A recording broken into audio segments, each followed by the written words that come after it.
First contact on Novaterra. Commander Regina Walsh stood at the viewport of the Earth science vessel Horizon, watching the crystalline spires of the alien city shimmer beneath the light of two moons. After 6 months of deep space exploration, they'd finally found what humanity had been searching for: intelligent life. The surface of Novaterra, as they'd named it, was covered in bioluminescent structures that seemed to grow organically from the planet's crust. The indigenous species, the Lumini, were humanoid beings with iridescent skin that reflected the natural light of their world. "Commander, the Lumini delegation is ready to receive us," announced Lieutenant James Harrison, her communications officer. His dark eyes sparkled with barely contained excitement. "Very well." Regina straightened her uniform. "Let's make history." The landing party consisted of Regina, Harrison, Dr. Prisha Patel, their xenobiologist, and security chief Dante Romano.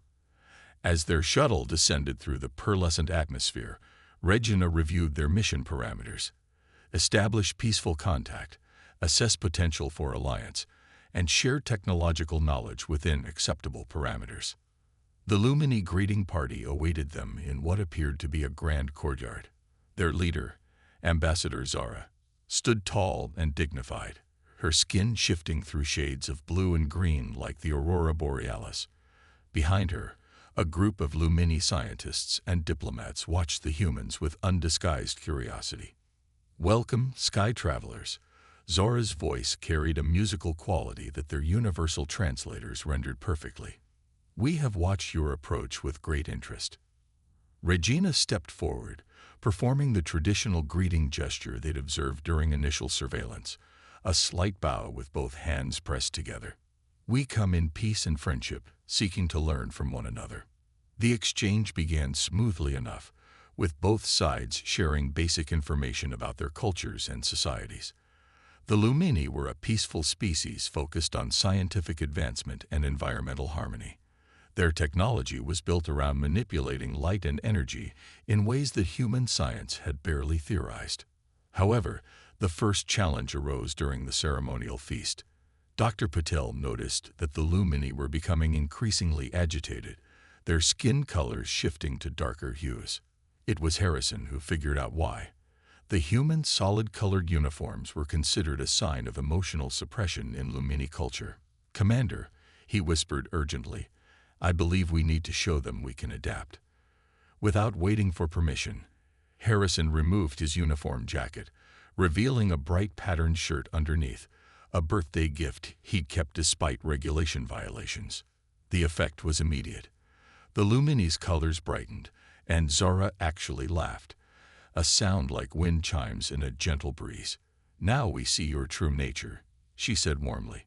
"We feared you might be like the shadows." Regina's interest peaked. The shadows. Zara's expression grew serious, her skin dimming to a deep purple.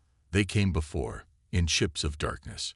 They sought not to learn, but to take.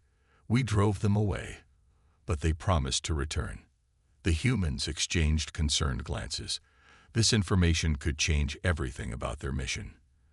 If there was another spacefaring race out there with hostile intentions. "Perhaps," Regina said carefully, "we have more to offer each other than just cultural exchange. Earth has centuries of experience in defensive technologies and strategies." "And we," Zara responded, her color warming again, "have much to teach about the power of light in all its forms." As the evening progressed, Regina observed her team adapting to Lumini customs with growing skill. Dr. Patel was deep in conversation with their chief scientist about bioluminescent technology. Romano had removed his tactical vest and was learning a Lumini meditation technique. Harrison continued to serve as a bridge between cultures, his natural enthusiasm and openness winning over even the most reserved Lumini. Regina sent her first report back to Earth that night. First contact established successfully. The Lumini represent not just an opportunity for peaceful cooperation, but potentially a crucial alliance in an increasingly complex galaxy. Recommend immediate diplomatic corps deployment for formal treaty negotiations. As she watched the Lumini city glow beneath the alien moons, Regina felt a profound sense of hope. They'd come seeking intelligent life, but they'd found something far more valuable. Friends who might help humanity face whatever darkness lurked among the stars. At dawn, they would begin the real work of building bridges between their peoples. But for now, Commander Regina Walsh simply marveled at how far they'd come, and how far they might go together. The cultural exchange. The next few weeks brought a flurry of activity to Nova Terra. Earth's diplomatic corps arrived aboard the starship Concordia, led by Ambassador Thomas Rodriguez. Regina's science team had already begun collaborative research projects with the Lumini, but the real breakthrough came from an unexpected source. Lieutenant Harrison had become fascinated by the way Lumini children used light manipulation in their play. He spent his off-duty hours in their learning centers, watching as young ones created dazzling displays of color and energy with mere thoughts. "It's not just about technology," he explained to Regina during their daily briefing. "Their entire society is built around the concept of transparency, both literal and metaphorical. They believe hiding one's true nature leads to darkness in the soul." This insight proved crucial when Ambassador Rodriguez inadvertently caused offense by wearing his ceremonial dark robes to a Lumini council meeting. The chamber's atmosphere had grown tense until Dr. Patel quickly suggested they demonstrate Earth's cultural diversity through a fashion show. The resulting event became a turning point in human-Lumini relations. Crew members modeled everything from traditional Indian saris to African dashikis, explaining the cultural significance of each garment's colors and patterns. The Lumini were enthralled, their skin shimmering with delight at each new revelation. In return, Zara offered to teach selected humans the basics of light manipulation.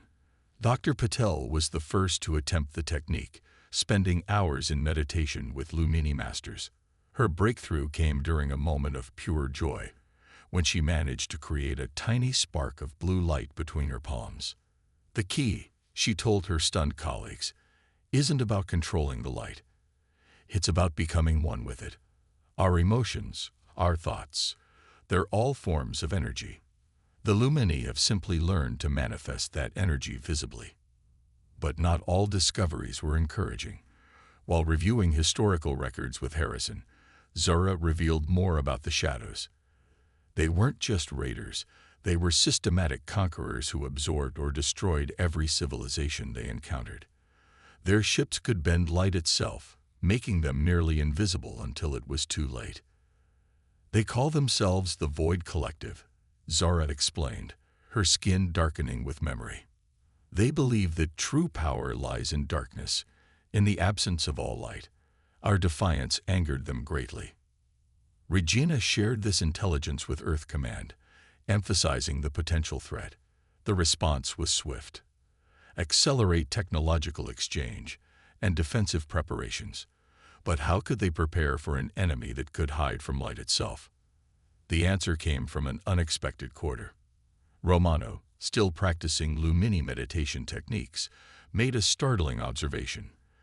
"The shadows aren't invisible," he reported excitedly. "They're bending light around their ships, but that creates a sort of ripple effect. If we combine Lumini light manipulation with our sensor technology." The joint research team worked around the clock, integrating human and Lumini sciences. Dr. Patel's growing mastery of light manipulation proved invaluable as they developed new detection systems. Even the children's games Harrison had studied contributed crucial insights into the project. As the cultural exchange deepened, so did personal bonds. Regina found herself sharing stories of Earth's history with Zara, who was particularly moved by tales of human resilience in the face of adversity. The Lumini ambassador's skin would pulse with gentle colors as she listened, reflecting her emotional response to each narrative. "Your people have faced darkness before," she observed one evening, as they watched both moons rise over the crystalline city. "Perhaps that is why the universe brought us together now." Regina nodded thoughtfully. Earth has a saying, "It is better to light a candle than curse the darkness." Zara's skin flickered with approval. "Yes, and many candles together create a light that no shadow can overcome." But even as they celebrated their growing alliance, warning signals were appearing on the edge of their sensor network. Something was moving in the darkness between the stars, something that seemed to swallow light itself. The shadows were returning, and this time they would find not one civilization, but two standing ready to face them. Rising storm. The first attack came without warning. A small research outpost on Novaterra's outer moon went dark, its bioluminescent structures extinguished like candles in a windstorm. By the time the horizon reached the site, they found only empty buildings and strange, shadowy residue that seemed to absorb all light that touched it. "They're testing our defenses," Regina concluded during an emergency council meeting. The Horizon's bridge had been converted into a war room, with both human and Lumini leaders gathered around the tactical display. But why take the people? In previous encounters, they simply destroyed everything. They're adapting. Zora's skin had taken on a deep crimson hue of concern, learning from their failures. The Void Collective seeks to understand how our light manipulation works. Your people may have been taken for the same reason. Dr. Patel's holographic analysis floated above the table, showing the strange energy signatures left behind by the shadow vessels. Their technology has evolved. They're not just bending light anymore, they're consuming it, converting it into some kind of dark energy. Lieutenant Harrison, who had been quiet throughout the meeting, suddenly straightened. "That's it. Commander, remember how the Lumini children's games worked. They weren't just creating light. They were sharing it, passing it between them like a current." Romano caught on immediately. "If the shadows are feeding on light energy, then we give them more than they can handle," Regina finished, a plan forming in her mind. "Dr. Patel, how quickly can we modify the Horizon's shield generators to work with Lumini light manipulation?" The next 48 hours were a blur of activity. While Earth Command dispatched a defense fleet, the Horizon's crew worked alongside Lumini engineers to implement their desperate plan. The ship's standard shields were reinforced with crystalline matrices based on Novaterra's architecture, creating a hybrid defense system that could channel and amplify light energy. Ambassador Rodriguez coordinated with other human colonies, warning them of the impending threat. "We can't let them pick us off one by one," he insisted. "Every human settlement needs to be ready." The shadows struck again, this time targeting a larger installation on Novaterra's surface. But this time, they were met with resistance. As their dark ships descended, the combined human-Lumini defense force was ready. Now, Regina ordered as the enemy vessels came into range. The Horizon's modified shields blazed to life, connecting with the Lumini ground defenses to create a web of pure light energy. Dr. Patel, stationed at the focal point, channeled the combined power of both technologies. The lead shadow ship flew straight into the energy web and stopped. For a moment, it seemed to pulse with absorbed light, growing darker and darker until power surge detected. Harrison shouted, "Their energy conversion systems are overloading." The shadow vessel erupted in a spectacular implosion, leaving behind nothing but scattered particles that sparkled like stars. But the victory was short-lived. More ships were appearing on the sensors, each larger than the last. "They're not just raiders anymore," Zora observed grimly. "This is an invasion fleet." Regina studied the tactical display, watching as more shadow ships emerged from the darkness of space. Their previous encounters had been mere skirmishes.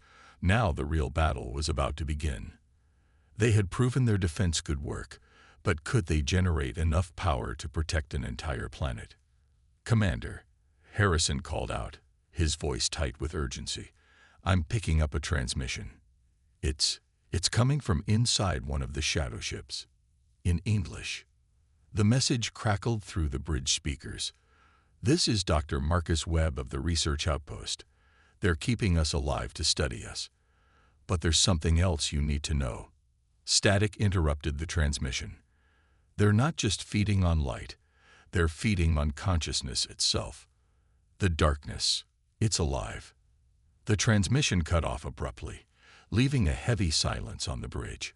Regina exchanged looks with her crew, seeing her own determination reflected in their eyes. This was no longer just about defending territory. It was about protecting the very essence of both their species. Zara, Regina turned to her Lumini ally. Your people have said that light exists in all living things. If the shadows are consuming consciousness itself, then we must find a way to shine brighter than ever before. Zara finished, her skin beginning to pulse with a fierce warrior's glow. Together, united we stand. Dr. Patel's voice cut through the tense atmosphere of the emergency command center. I think I understand now.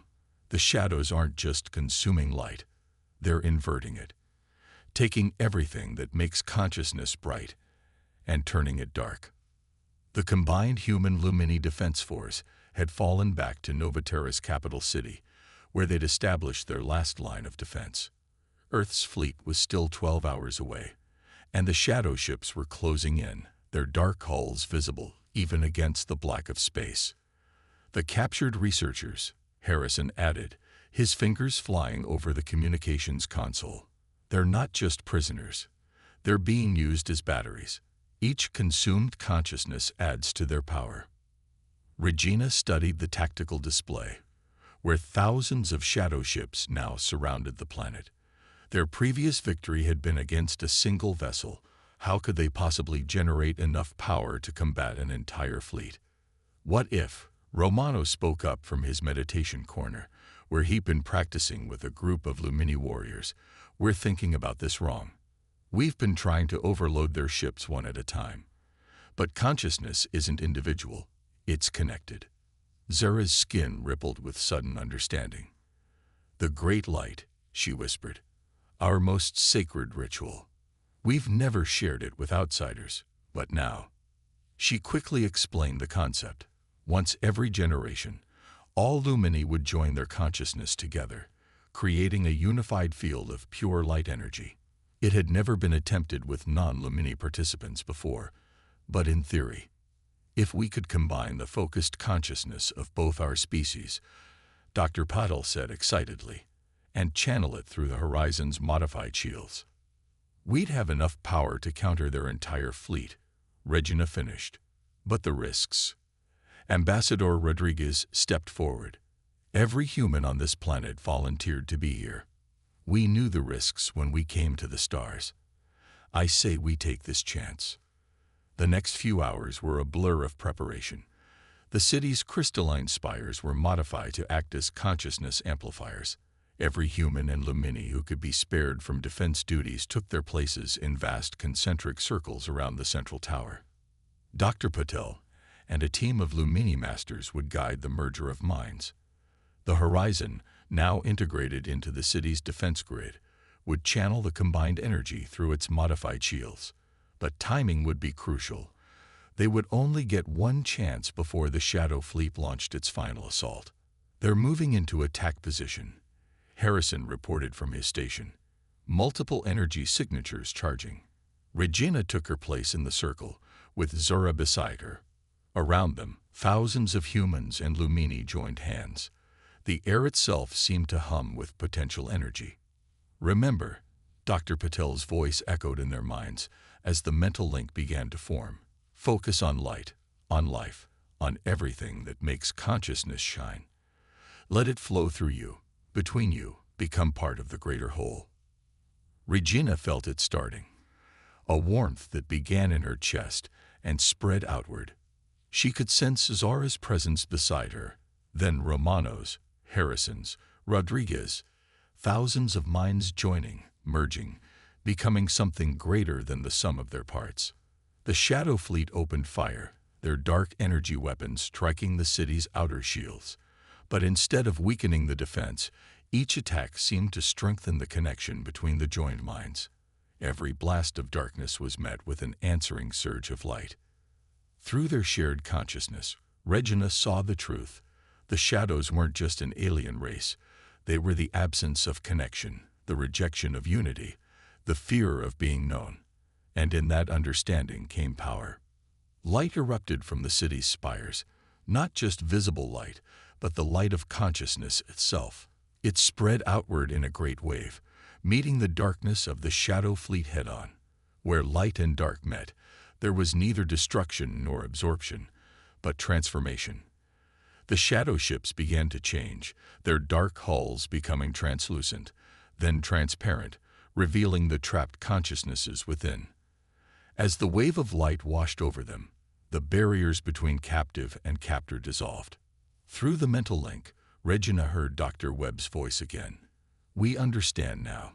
We all understand. The darkness was never meant to consume the light. It was meant to define it, to give it meaning. We were meant to find balance." The Shadow Fleet hung suspended in space, no longer dark but crystalline, reflecting both light and shadow in endless patterns. Inside each ship, former enemies awakened to a new consciousness, one that encompassed both light and dark, unity and individuality. As the mental link began to fade, Regina found herself gripping Zora's hand tightly. Tears streamed down her face, matched by the shimmer of emotion across the Lumini skin. Around them, humans and Lumini were embracing, forever changed by what they had experienced together. A new beginning. 1 month after the transformation of the Shadow Fleet, Novaterra had become the center of a new interstellar alliance. The crystalline ships, now crewed by integrated teams of humans, Lumini, and reformed shadow beings, hung in orbit like brilliant stars, their surfaces reflecting the light of consciousness itself. Regina stood in the newly constructed Unity chamber, watching as Dr. Paddle demonstrated light manipulation to a mixed group of students. Among them were several former shadow beings, their once dark forms now translucent and shifting with internal light. The change wasn't just physical. They'd brought with them deep knowledge of the space between stars, of the importance of darkness in defining light. "It's remarkable," Ambassador Rodriguez said, joining her at the observation window. "6 months ago, we were just hoping to find intelligent life. Now we're rewriting the very nature of consciousness." Harrison's voice came through her communicator. "Commander, the first Joint Exploration Fleet is ready for launch. They're requesting your presence for the ceremony." The ceremony was held in the heart of the city, where the central spire now housed the Trilateral Council, representatives from Earth, Novaterra, and the transformed Shadow Collective gathered to witness the beginning of a new era of exploration. Dr. Webb, fully recovered from his time among the shadows, stood at the podium. His experiences had given him unique insights into the nature of consciousness and reality itself. "We thought we were fighting a war between light and darkness," he addressed the assembled crowd. "Instead, we discovered a fundamental truth: one cannot exist without the other. Balance is not just desirable, it's essential." Zara, her skin cycling through patterns that reflected both light and shadow, stepped forward. "The great light showed us the way, but it was human determination and courage that made transformation possible. Together, we have created something unprecedented in the galaxy's history." The new exploration ships were unlike anything seen before. Built using combined technology from all 3 civilizations, they could navigate both normal space and the shadow realm between stars. Their crews were equally diverse, each member bringing unique perspectives and abilities to their mission. "The question we face now," Regina said in her dedication speech, "is not whether there is other life in the universe, but how many forms that life might take. We go forth not to conquer or convert, but to understand and connect."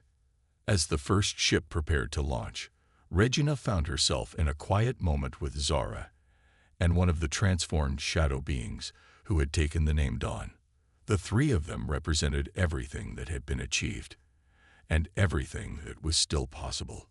"I never imagined," Dawn said, their form shimming with both light and shadow, "that our quest to consume consciousness would lead to its expansion instead. We sought power through isolation, only to find it in connection."